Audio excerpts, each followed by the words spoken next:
That's going at the beginning.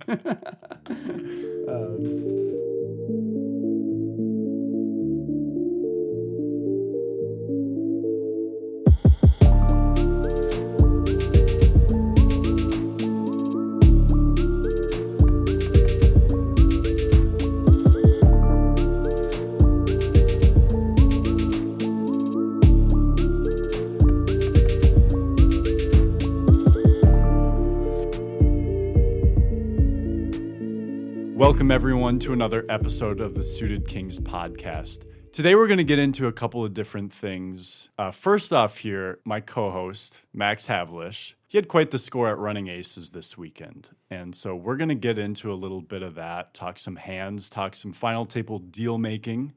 And then after all that, we're going to talk a little bit about bankroll management. Max, how are you feeling today? I am obviously on top of the world, cloud nine, you know? Yeah.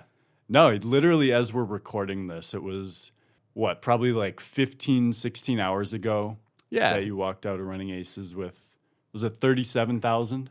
37,500, yeah. Yep, 37,500-ish, right around there.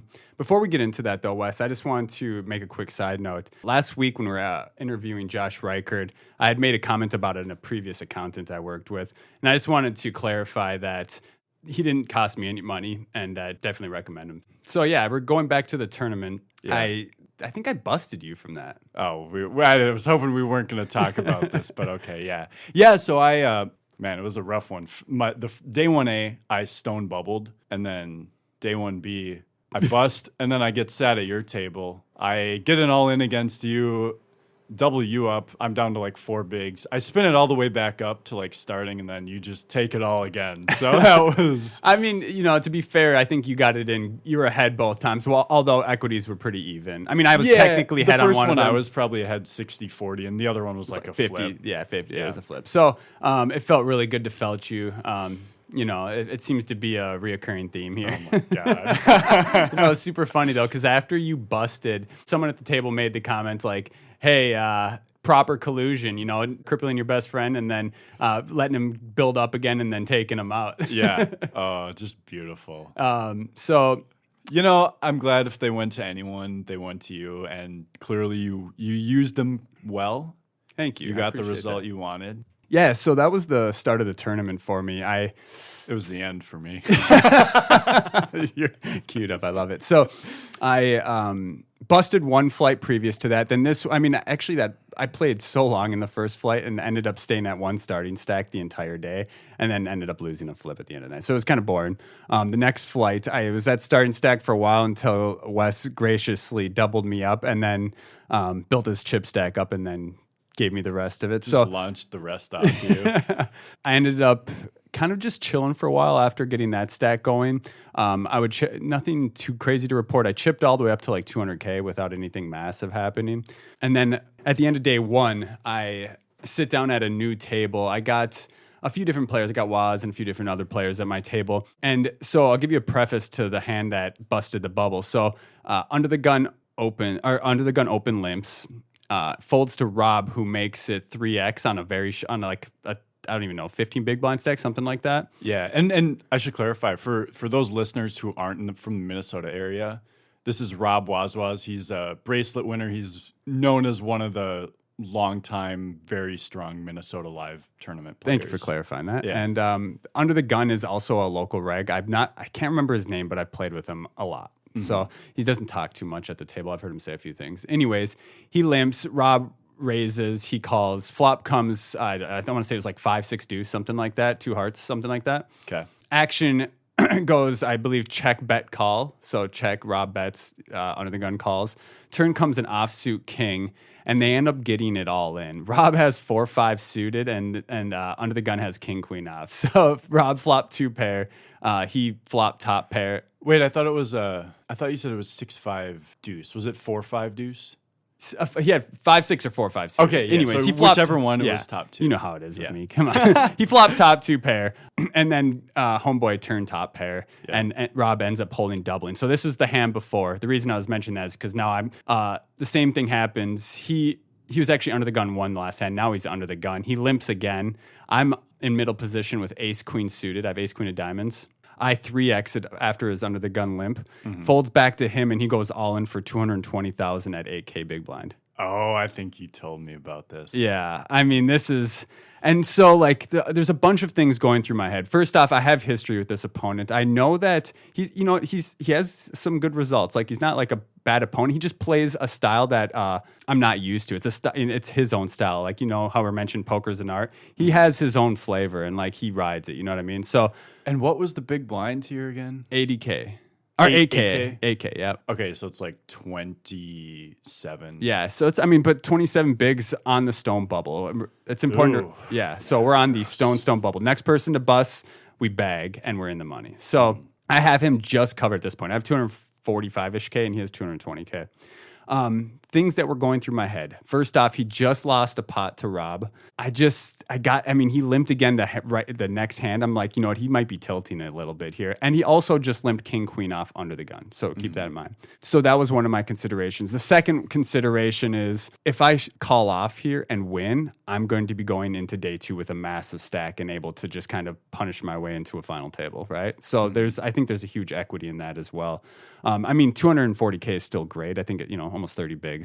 Right, yeah. But now I have almost 60 going, which is a big difference. Yeah. Going into day two. So that was another consideration. After knowing he could have like king, queen stuff in his range, I made the call. Yeah. So I'm curious, like, because he just limp called king, queen. You think he's limp jamming king, queen? Well, and that was a thought I had at that point. And what brought me to the conclusion that he could be is now he's shorter than he was before. But not only that, he just lost a big pot. So maybe he's tilting. Yeah. And maybe he feels like, and I think anyone would think this of you in any spot, anytime on the bubble. Like you're very capable of just trying to abuse the bubble. Exactly. So so while there is a few hands that are dominating me that he does this with, I feel like there's some hands that I could be dominating or just flipping against. I feel like there's going to be a lot of flips here. I also want to clarify that while I am thinking this way now, against probably every other opponent at the table, maybe just probably 2 or 3 opponents at the table that I would consider calling here, I'd be folding to almost everybody else. Yeah. I'd just maintain my, almost 30 big blind stack going to day two and be comfortable. Just take the 3 big blind loss, right? Yep. So you make the call. I make the call. He peels over ace, king of hearts. Uh-oh. We get the queen in the window and hold. I mean, too easy. Yeah. So, you got to get lucky in poker tournaments sometimes. I will say, from my recollection, I believe this is my only suck out of the entire tournament. Yeah. Which is kind of crazy to say because when you win a tournament, you end up sucking out quite a few times to get to the end. I mean, it can vary, right? But I believe this is the only time I actually sucked out. So I bagged 505K going into day two. I think you sucked out against me once, kind of. I mean, it was 60-40. That wasn't a suck out. Okay. The way it was played. I mean, this ace queen suited versus ace king suited all in pre-flop is a suck out. Yeah, that definitely is. Do you want to talk about the hands where I busted you? No. Okay. No, that's what I already cried about them enough on the way home. So we go into day two. Immediately out of the gate, I lost a couple small pots, not a big deal. Then I ended up chipping up pretty quickly. I made a light call from the big blind with 8-6 off to a button open. It was just a min click. I call. Standard. Yeah, I mean, it's not terrible, but flop comes, I want to say it was ace, jack, 8. Okay. I check in the big blind. Opponent checks back on the button. You can actually find this hand in our Discord. Did you see it? He's in our Discord, and he mentioned it. I don't think I did. I've seen most of them. Yeah. So turn comes a magical 8. Oof. Oh, we just love it. It sucks because I know my opponent doesn't have a lot of. I mean, he's either trapping with maybe ace, jack, aces, or jacks by checking back. Otherwise, he just has an underpair, maybe some Broadway or some straight Broadway draws, things like that, right? Yeah, like you're kind of expecting he has a hand that can call you once, but not twice. Probably. Yeah, exactly. So he checks back, and I'm very thankful because we hit that 8 on the turn. So I check again. Instead of just leading out here, I double check. And I think this is just the way I'm going to get the most value because I think now that I'm checking, he can start repping whatever he has, and I can check raise and try to get the most in the pot. All right. I check. I think he made it like 50K at, I think it was 20K BB or something. Okay. It doesn't matter. So pot was like half pot. Then, yeah, exactly. So I check raise to 125K. I think that's right. Forgive me if I'm wrong, but it was around that. I played a lot of hands yesterday. And I'm not Wes. Anyways, he calls my check raise to 125K. All right. So now pot's probably like 350. Yeah, somewhere around 350. The river, I believe, comes, 4 diamonds, something like that, like a brick. So I'm pretty sure it was a 4 diamonds. What sizing are you going here? What's the effective stack here? So he is the chip leader of the tournament. He's got over 1 million at this point. I probably have maybe 500 or 600 or something. Okay. No, I think I have like 650. All right. I would... Yeah, maybe this put me over 1 million for the first time. Yeah, I would think something in the 250-ish range. I bet 250,000. I swear we didn't even coordinate this. I bet 250,000. Opponent takes a few thoughts, and he came to the conclusion that I could have enough missed draws because there's a flush and straight draw out there. And he landed on a call with second pair. He had Jack 7 of hearts, I believe. Oh, wow. Okay. Something like that, yeah. All right. So I kind of like his thought process on why he made the call. I think one thing to keep in mind when making calls like that, when bluffs and draw miss, is my opponent capable? I mean, I guess in his eyes I could be, so maybe that's why he made the call. And that's probably his justification. Yeah. It's a tough spot for you to find a bluff there. Yeah, and so that's what I mean, right? I sort of, with his hand, I don't mind a small bet on the flop or a check. Okay. I probably check back the turn still, because it's like there's not a lot of...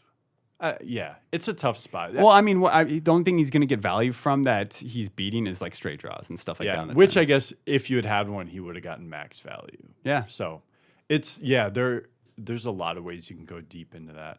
So the one thing, when I was thinking about your bet size on the river, pot's like 350. You bet 250 out of your like 650 stack. I'm curious if we have the same thought process here, because I definitely had a specific thought process on why I bet that. So yeah, my thought is like, this is big enough. This could be a bluff, obviously, but also if he somehow jams, I think we can fold. Yeah, because we don't have a kicker with our 8. So just to clarify, at no point did I feel like he was going to jam. Like I had the sense that like he was pot controlling. That makes sense. Yeah. The thing is, like, he could on the flop, if he has the last 8, that's kind of the one concern. Yeah, and he could. I mean, opening the button, he could have. Yeah, there's no doubt about it. So I probably would have folded if he's because I mean, my bet's a little. I mean, even though it's not even full pot, it's a polarizing size. It is. You don't have. You're not check raising them betting big with just an ace. You have at least an 8, if not a full house. Exactly. So if he raises that, his range should be full houses. Mm-hmm. Maybe king 8. Yeah, or maybe just an 8 with a better kicker. Yeah. So yeah. I like that I just nailed the river sizing. Good job. So moving on from that got me up over 1 million. So I honestly just kind of straight cruised from there all the way almost to the final table. I got moved once or twice during that time. I didn't have any big flips. I didn't have any coolers. I just picked up pots here. I think I might have, 1 or 2 times opened C-bet and then got called with, and I had nothing. So I'd fold the turn or check fold turn, something like that. So just lost a couple of small pots, but ultimately kept chipping up. And then we got to the final table, which was pretty sick. Yeah. And I feel like, when you're in a tournament and you make a deep run and you didn't win a bunch of big flips, I mean, obviously you're going to have to run well in some way or another, but it's a sign you're like playing hands well and you're not, you're accumulating chips without putting a ton at risk. Yeah, exactly. Yeah. So no more big hands really till the final table. Yeah, nothing really till the final table. I came to the final table with 2.5 million, and we had 3 minutes left at 80K big blind. So what I did love about this tournament, and shout out to Running Aces for actually switching the blind levels, they made it 40 minutes for the final table. So the final table, after they made that switch, felt deep. I mean, not deep, but it felt better. You know what I mean? Like without the 30-minute blinds, we could play a few more hands and things like that. I like that. I think I was I have no idea exactly, but I think I was third in chips. That sounds right. I remember seeing the Twitter update, and I know you were a little above average, but not first. Yeah, exactly. So, and it was actually pretty close almost all the way around. You know what I mean? In terms of stack sizes. There wasn't anyone with like 3 big blinds or like 70 big blinds. Yeah. So I was in seat 5. We had Richie Elsip, bracelet winner, Richie Elsip. We had a local grinder Ty. He's a crusher as well. We had Jason Spaeth, another regular, another crusher, and Lucky Lou. I've been playing with Lucky Yeah. Lou Pichon. I have no idea. How Yeah, you he's pronounce the his one last name. who sent me to the rail when I bubbled. He's the one who busted me on day one too. Really? Yeah, that's Lucky Lou though. I think he's a 2-time MSPT champion. Is he? Yeah, I've been playing with him for about 10 years now. So I have again another player with an art style of poker. He plays his own way and it works for him. Mm-hmm. Okay, so I got a good hand here for you. Right. I want to say we're still 7-handed at this point, something like that. I got tie 2 to my right. I have his name is Ben. I just met him at this tournament. He's maybe he knew what was going on. He's played poker before. You can tell he wasn't like a professional, but like he played enough. He played a lot of poker and like had a good grasp for the game. Mm-hmm. Super respectful dude, very enjoyable to play with throughout the tournament. He was in the small, so he's to my direct right. Folds to tie. It's at 100,000 big blind level. Yeah. Ty, I think, is second in chips, and I think I'm first in chips at this point. Ty might be third. Anyways, he makes it 250 on the button. Okay.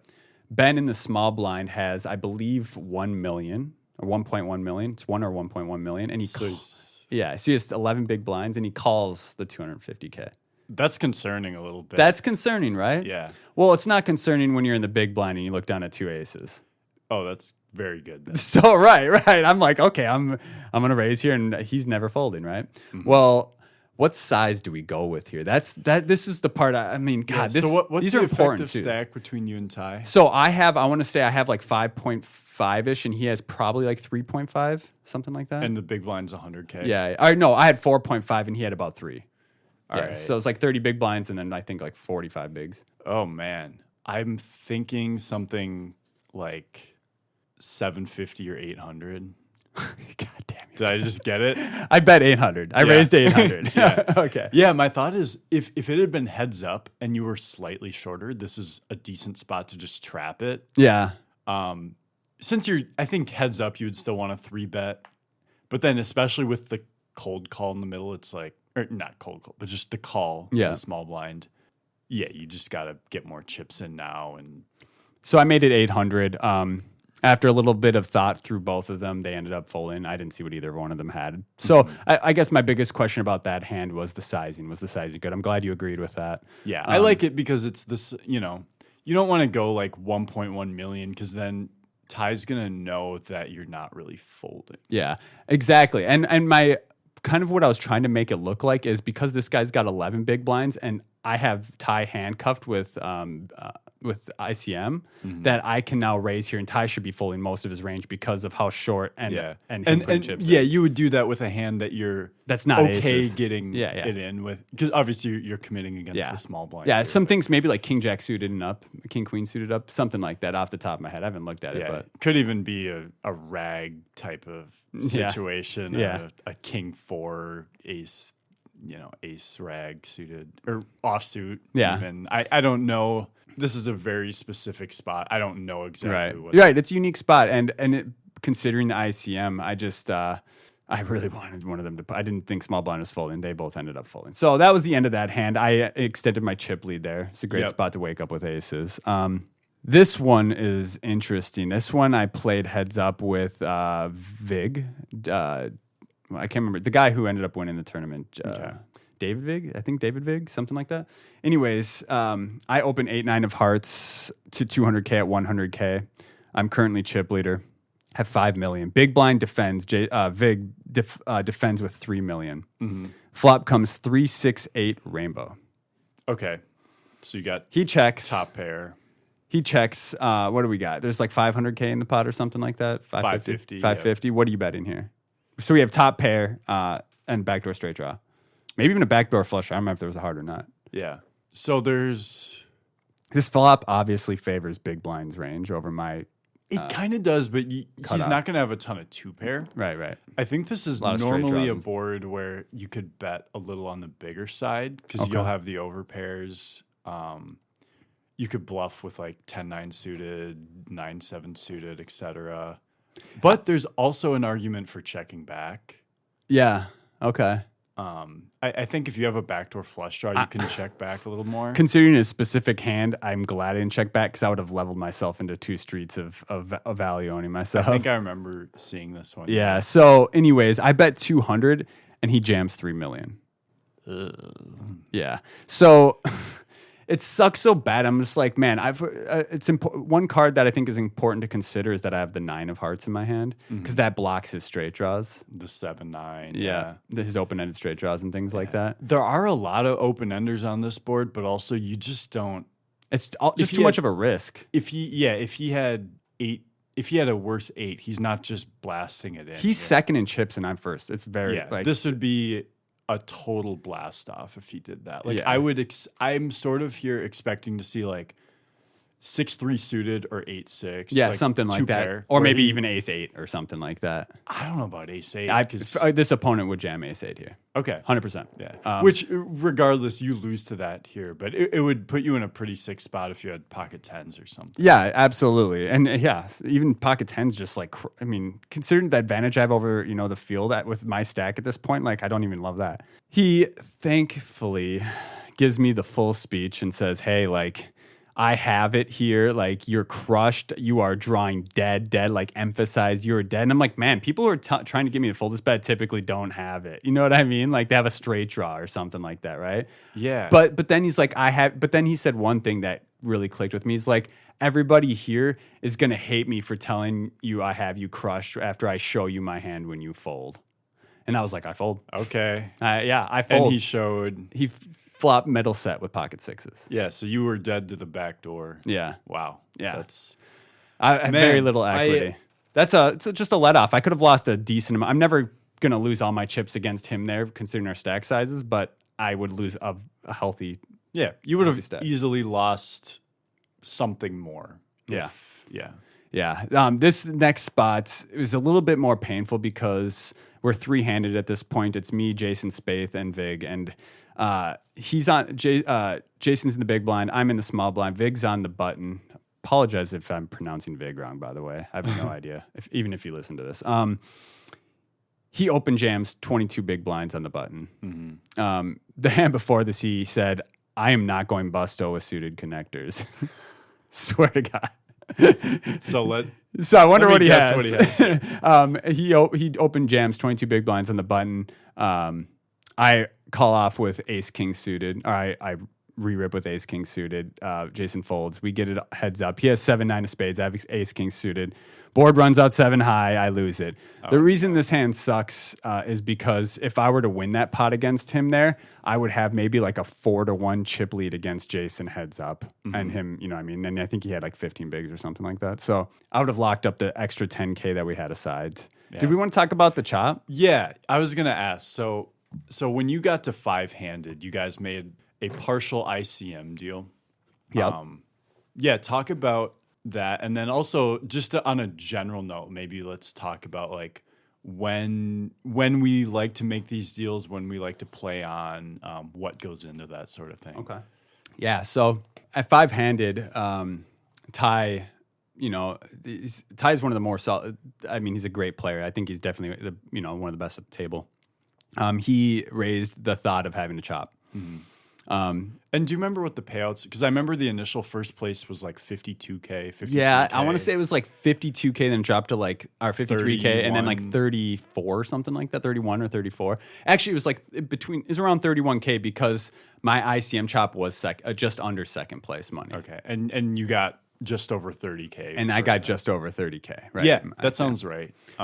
So there's 5 left, yeah. Yeah, and do you remember what 5th place? I think 6th place ended up getting just over 10K. It was just over 10K. I think 5th must have been 13 or 14. Yeah, that sounds about right.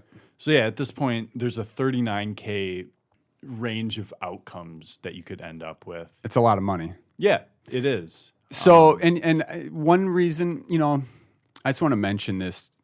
I don't always chop, only when I think it's right. And I actually learned a very valuable lesson last year.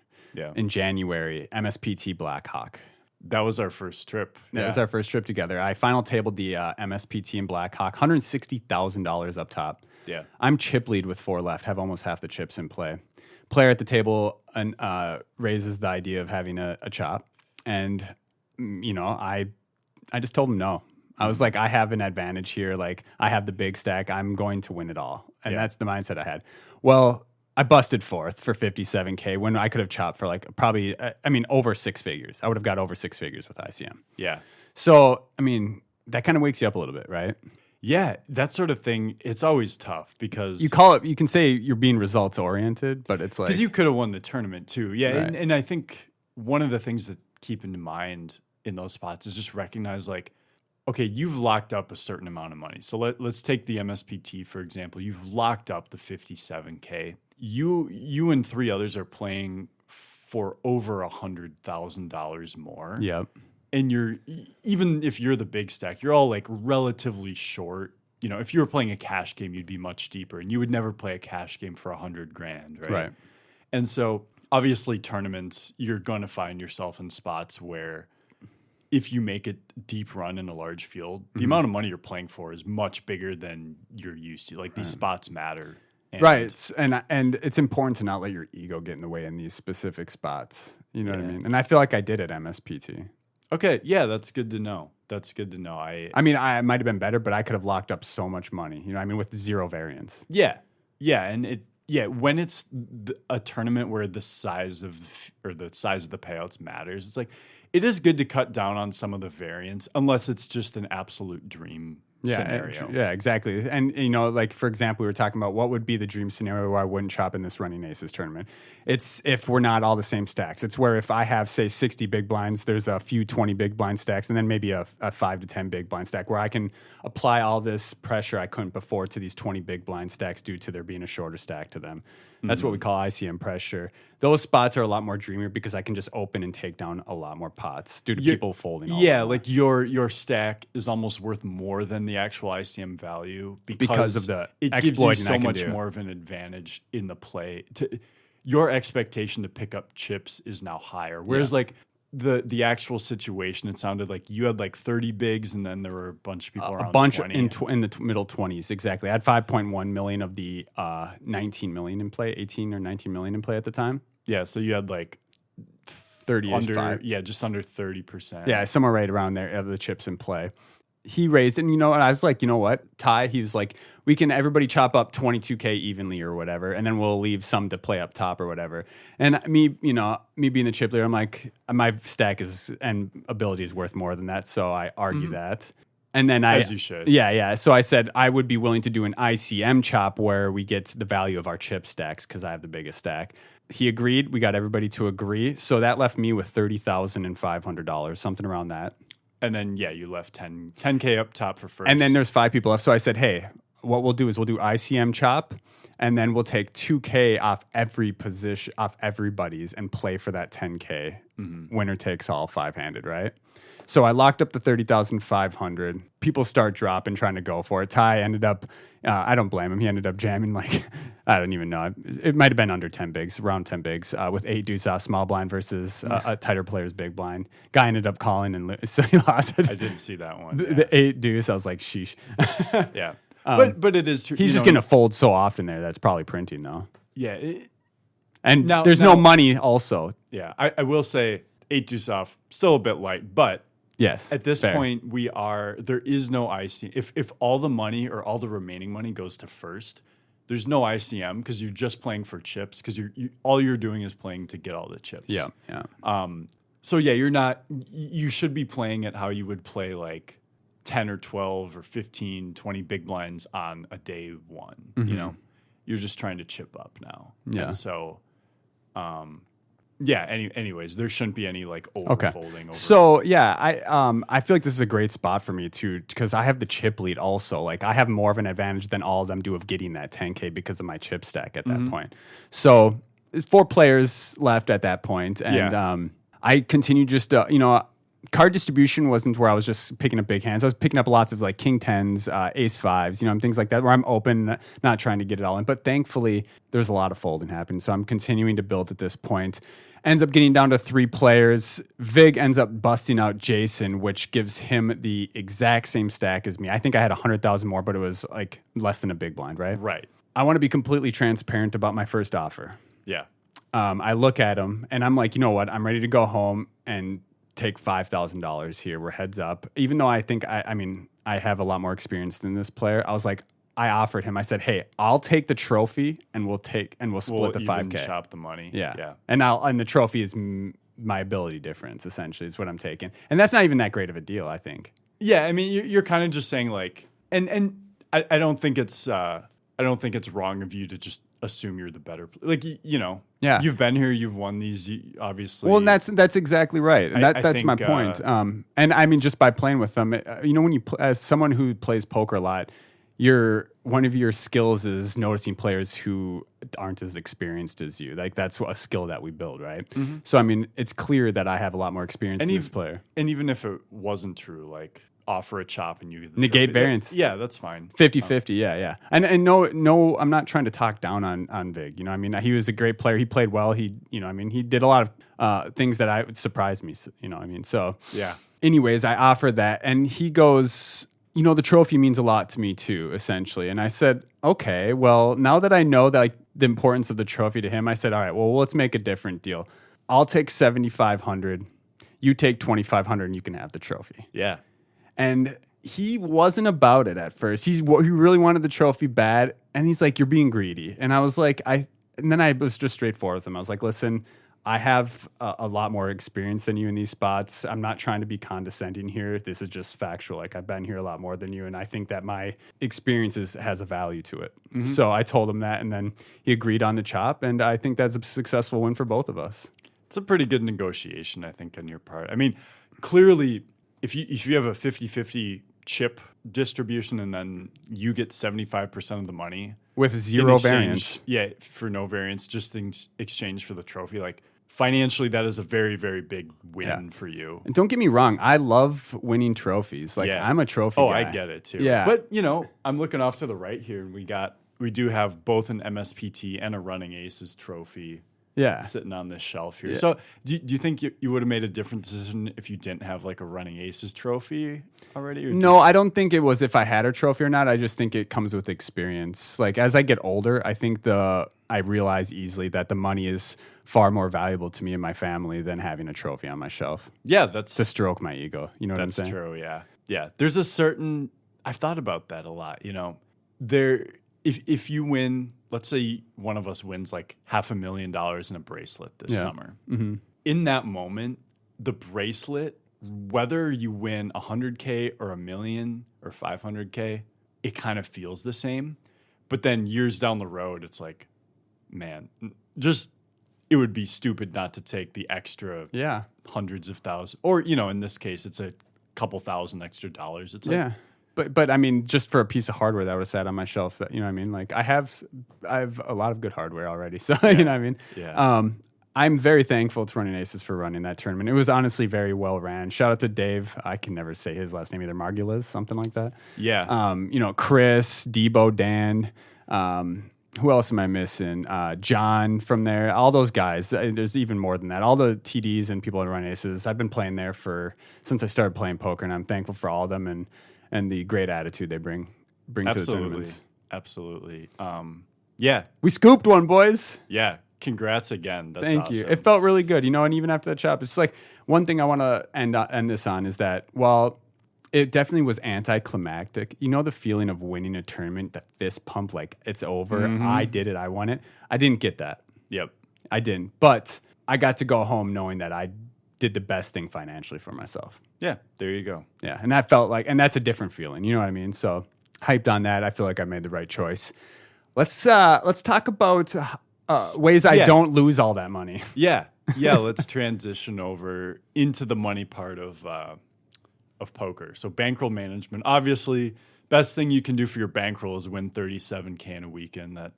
That tends to help. Yeah, or 210K or 100K as Wes did last year. I think we can end it there. Yeah. Yeah. Just retire at that point. Bankroll management. Perfect. So bankroll management is one of the topics that I think most poker players know at least something about. And I think it's one that almost everyone ignores in their own practices, at least to an extent, right? Well, yeah, and I think a lot of people aren't truly trained or have the discipline to follow it. And that includes myself, for sure. I've been there for sure. Yeah. And before we get into specifics, I think it's important to clarify, like, these are sort of general guidelines, and there's no perfect way to do this for anyone. The amount of buy-ins that you should have, it's different if you're a professional versus a recreational player. It's different based on what type of game you play, what size of tournament field you play, how much variance your style has, and how well you perform against the specific field. But so take what we're going to say about bankroll management with a grain of salt. Yeah. So is that the same? Yeah. Okay. Yeah. Except we're right about everything. So Continue. Yeah. Tell me more. So I know we both kind of had some numbers we landed on for both cash and tournament players. Yep. For me, I think the most important thing to say is, like, if you're a tournament player, there's going to be more variance. You're going to lose more often, and so you should have more buy-ins for a tournament than a cash game. Yeah. I mean, so tell people the numbers of tournament. Like, this is one thing I tell people immediately when they say, oh man, I want to play poker. It's so glorious, this, that. How often do you cash typically in a poker tournament? If we're going in terms of buy-ins, it's like probably about 20% of the time. So I might cash in a lot of live tournaments, but sometimes I buy in 3 or 4 times. Right. And so it's a little bit skewed in that. I'm counting it as the amount of times I cash per how many times I pay a buy-in. Yeah. So yeah, it's probably around 20%. You know, I read this in a book. I think it was Turning Poker into a Business by Dusty Schmidt, maybe. I think it was something. That might have been the book. It might not have been.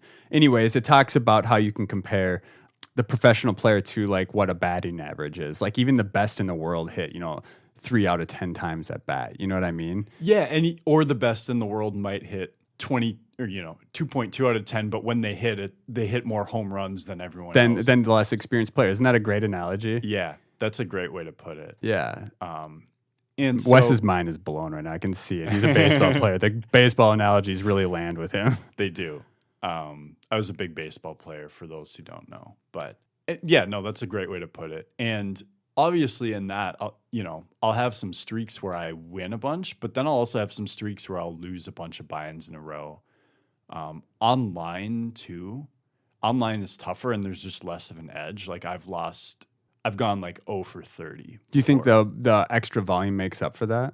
For me, I mean, I know I've made more money. That's kind of live. off topic. Yeah. I don't know why I'm even going over there. But yeah. No, it's a good question, though. Anyways, so as far as the amount of buy-ins that you should have when you are doing this for a living, or at least trying to start doing it for a living, maybe you still have a job, but you're trying to have poker be a completely separate thing. Yeah.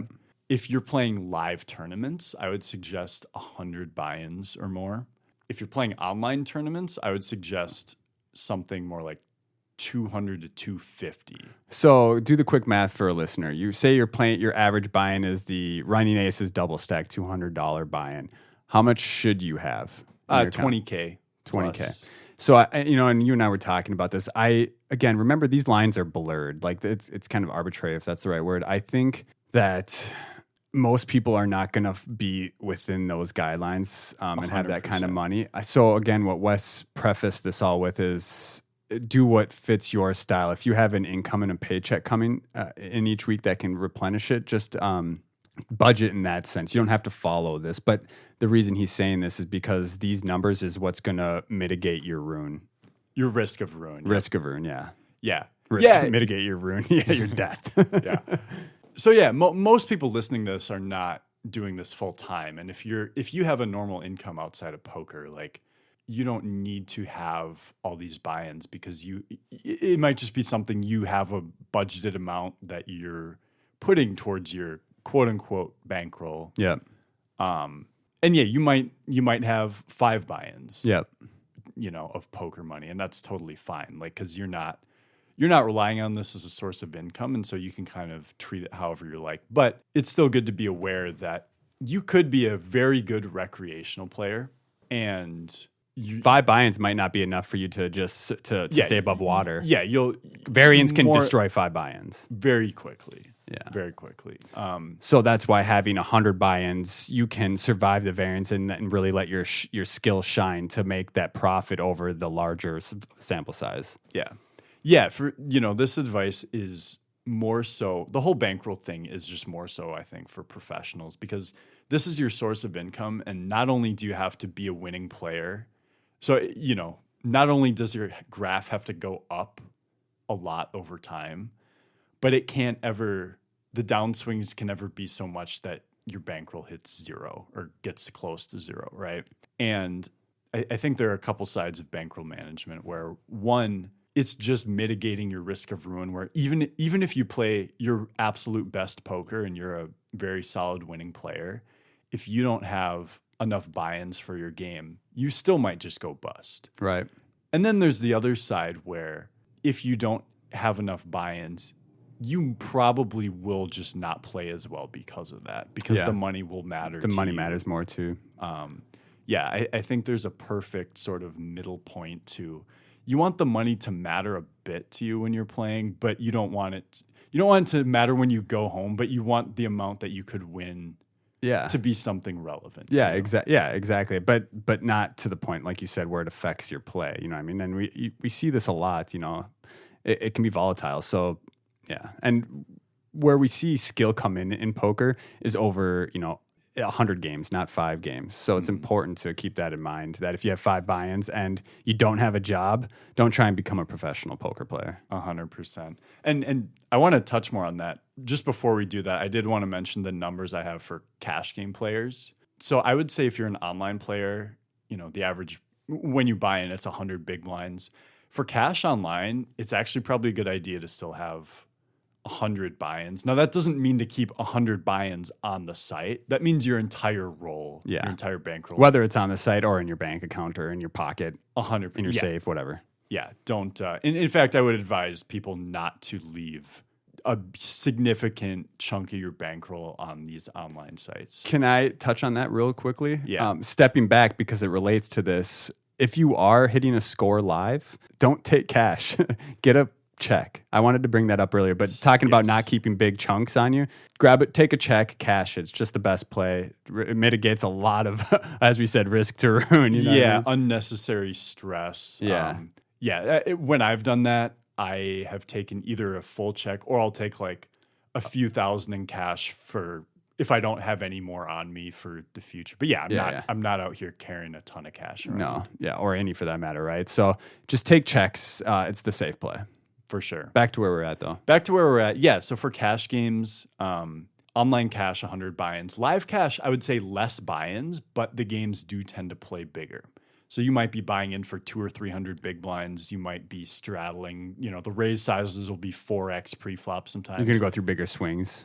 Yeah, you can, as far as big blinds, the swings can be bigger.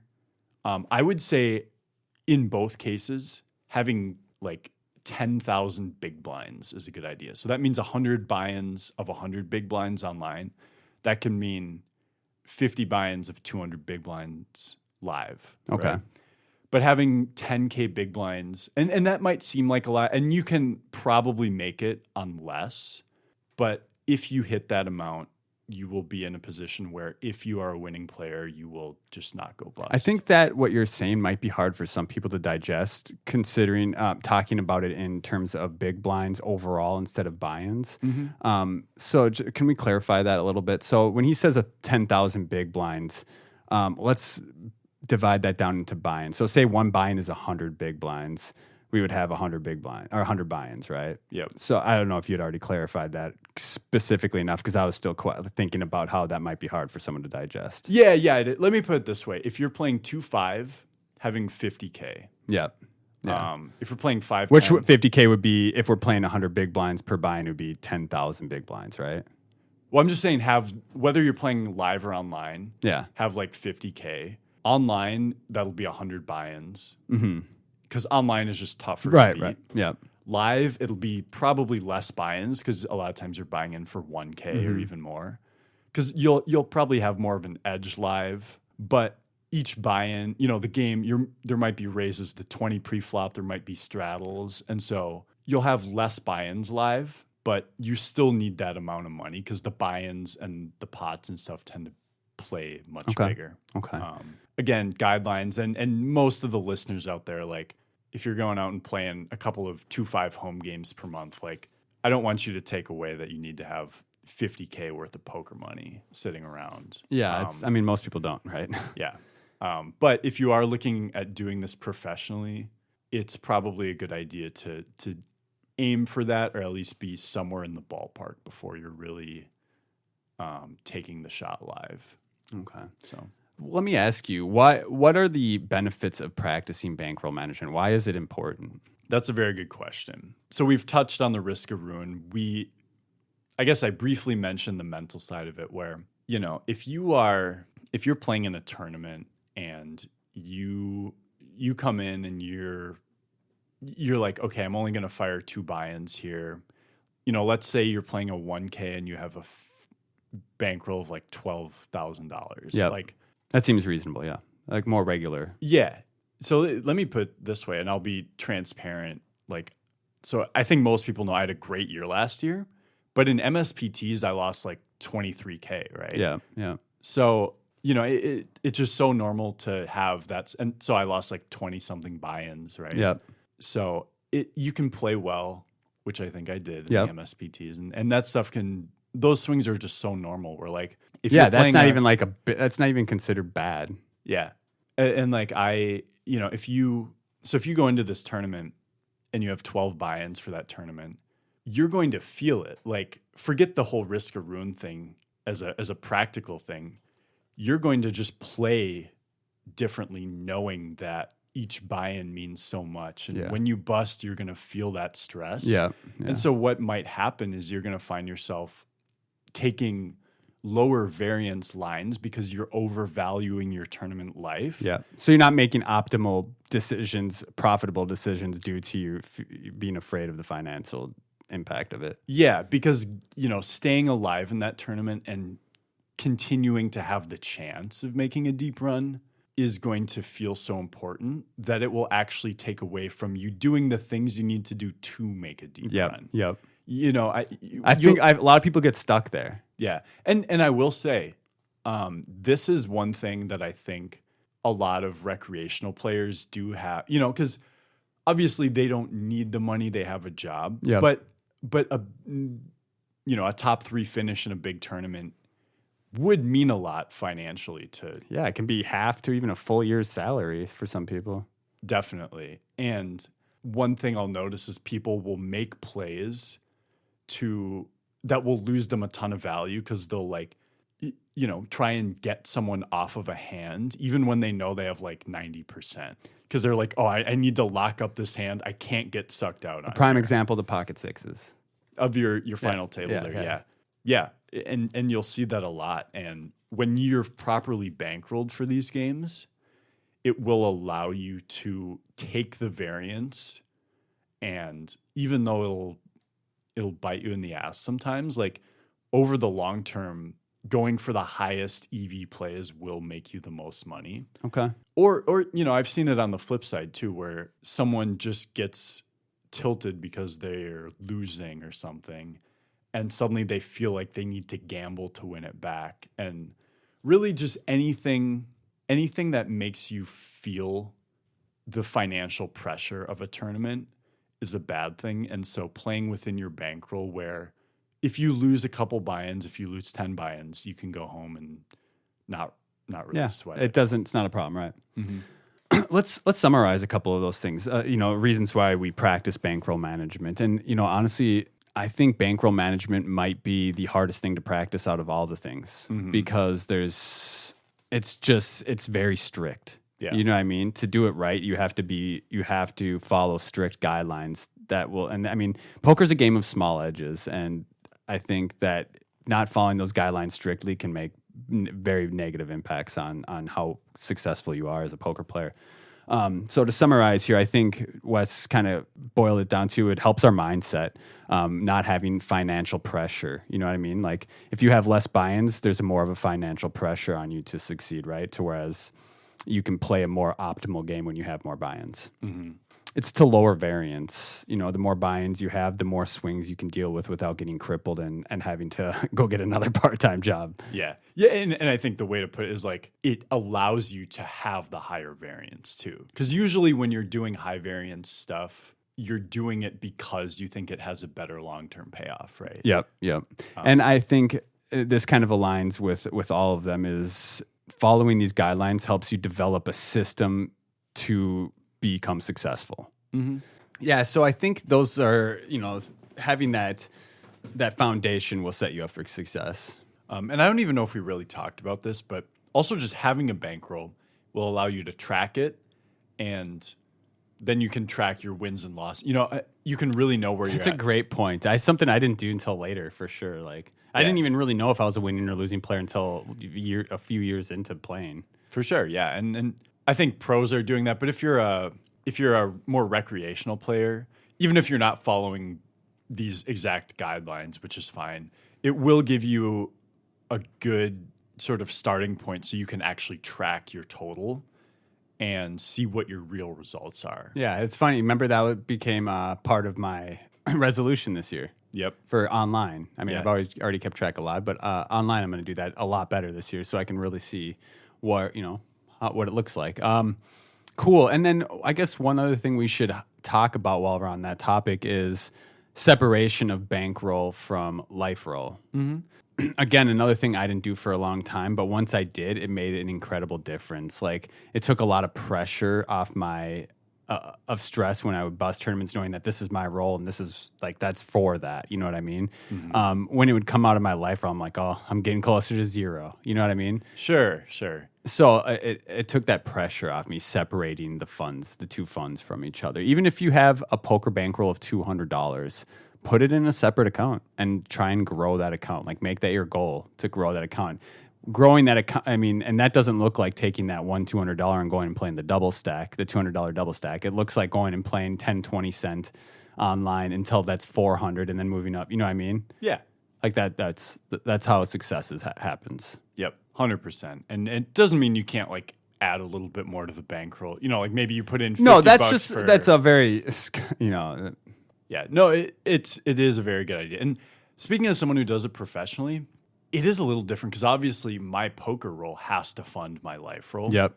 I'm not relying on it on a weekly basis, but the goal is to make money for myself. That's how you support yourself. Yeah. But it is a very good idea to, whether it's a different bank account or if it's just on paper, like this is where I'm at, this is where the tracking is. Just making sure that you have an idea of what is poker, what is not poker, so that you can minimize any financial stress. Yeah, that all makes sense. So, Wes, bankroll management isn't a huge topic. I think we covered most of it. I think the hardest part, like I mentioned earlier, is following the guidelines, and even both of us don't follow them to a specific T because again, we follow our bankroll management guidelines and that are right for us and our situations. So I think it's really important for the listener who's listening to this to be honest with themselves. That's how you're going to continue to grow as a poker player and be more successful. Wrapping things up, Wesley. Yeah. What's the near future look like? Yeah, near future. So I'm actually going to be in a couple weeks here. I haven't even decided fully if I'm going to play the Colorado MSPT, but I am going to do some skiing.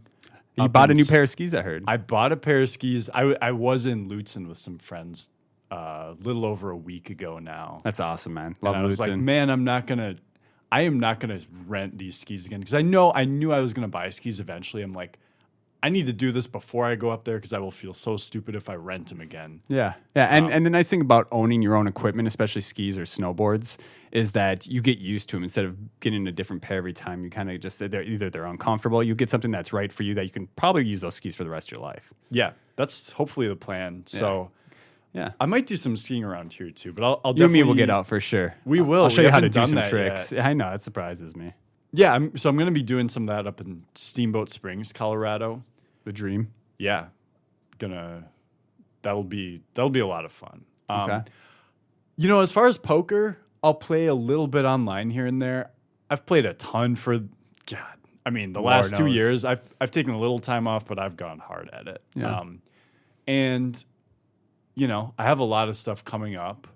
We have the Canterbury series at the end of February, but this next month or so, I might be taking my foot off the gas a little bit. I feel like you're growing up a little, Wes. You know? I know you. I mean, you've done so well for yourself. I think these breaks, the extended breaks, are important. And you and me have talked about, hunger and desire to win, and how important that is to success and playing correctly and staying focused over long periods of time. Yeah, I think that taking those little extended breaks can help that a lot. So I hope that does it for you. For myself, yeah. Well, I should have mentioned next weekend, this Saturday. Yeah, going to a wedding. Yeah, you're going to a wedding this weekend, and I know I've mentioned this in the last few podcasts, but the time has finally come. This Saturday, I'll be getting married. Gonna go spend a couple weeks in Hawaii afterwards. There we go. Love to see it. So, going to go enjoy that with my wife, and then come back and get back on the grind. Yeah. Yeah, it's time after that. I'll be doing some skiing. Come on. I'll be doing some snowboarding here and there after that. So not going to do it this week, just so I don't end up in my wedding with a broken arm or something like that. Probably smart. I have a buddy who just launched himself off a mogul recently. Oh, that can end up in broken bones. I know he's in a sling. Okay. I don't know what the actual status is. But yeah, good idea to not do that right now. Moguls and snowboards don't go together. I believe that. I don't care how good you are. They just don't go together. You can do them, but they're not fun. Skiing, you know what I mean? Not for snowboards. But anyways, I think we'll wrap things up here. Wes, one thing I want our listeners to take away from this episode is proper bankroll management. I hope that you guys utilize the information we provided for you. Be honest with yourself. Practice it. And I think that it will take you to the next level this year. Absolutely. I think biggest takeaway is figure out what your goal in poker is, what it means to you, and then base your bankroll kind of around that. Well said. Yeah, well said. What do you want to be it. as a poker player? As a recreational, build a bankroll towards that. You want to be a professional, you're going to follow some stricter guidelines. Absolutely. Cool. All right. Till next time, friends. Till next time.